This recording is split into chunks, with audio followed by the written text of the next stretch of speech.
उद्घाटन करने के लिए। तो उन्होंने खुद उद्घाटन नहीं किया, बल्कि बुधनी मंझियान को आगे किया कि जाओ भाई, सबसे ज्यादा जमीन तुम्हारा इस डैम को बनने में गया है। और बाकायदा जो उस समय जो मशक होता है आपका खींचने का, उसे बुधनी मंझियान ने खींचा था उस बॉटम को, और पंचेत डैम का उद्घाटन किया था। बाकायदा आपको इंटरनेट में तस्वीर भी मिल जाएगी सन 1959 में।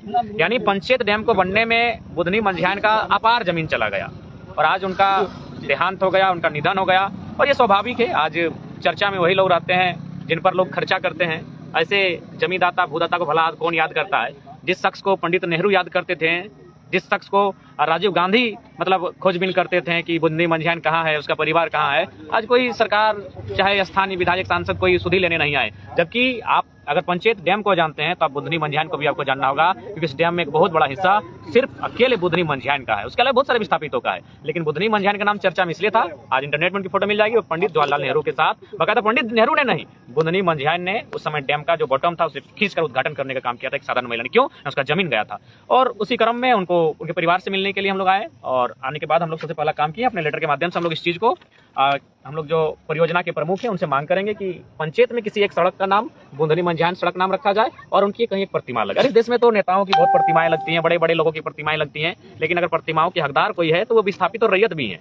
आज पंचायत का नाम सुनते हैं, आप मैथन का नाम सुनते हैं, आप चांडिल का नाम सुनते हैं, आप एचईसी का नाम सुनते हैं, आप टाटा का नाम सुनते हैं। टाटा में आपको टाटा की फोटो मिलेगी, टाटा की प्रतिमा मिलेगी, लेकिन नहीं, उससे पहले आपको प्रतिमा मिलनी चाहिए साक्षी गांव के उन ग्रामवासियों की, हर एक परिवार के एक बुजुर्गों की। तो ठीक उसी प्रकार बुधनी मंझियान की प्रतिमा लगे इसी पंचायत के किसी क्षेत्र में, बढ़िया जगह देख के जहां उनको उचित लगे, और किसी एक मार्ग का नाम बुधनी मंझियान मार्ग रखा जाए। आखिर विस्थापित को मिला क्या? आज भी उसके परिवार से मिले वही दर्द, वही दुखड़ा, क्या मिला विस्थापित को?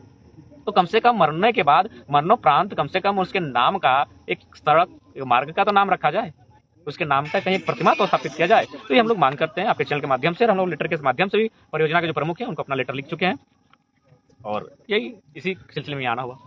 और एक चीज पूछना चाहता हूँ, आप अभी उनके घर गए थे? हाँ बिल्कुल घर गए थे। तो उनका घर का परिस्थिति आप कैसा देखें? अच्छा तो नहीं कह सकते, अच्छा नहीं है।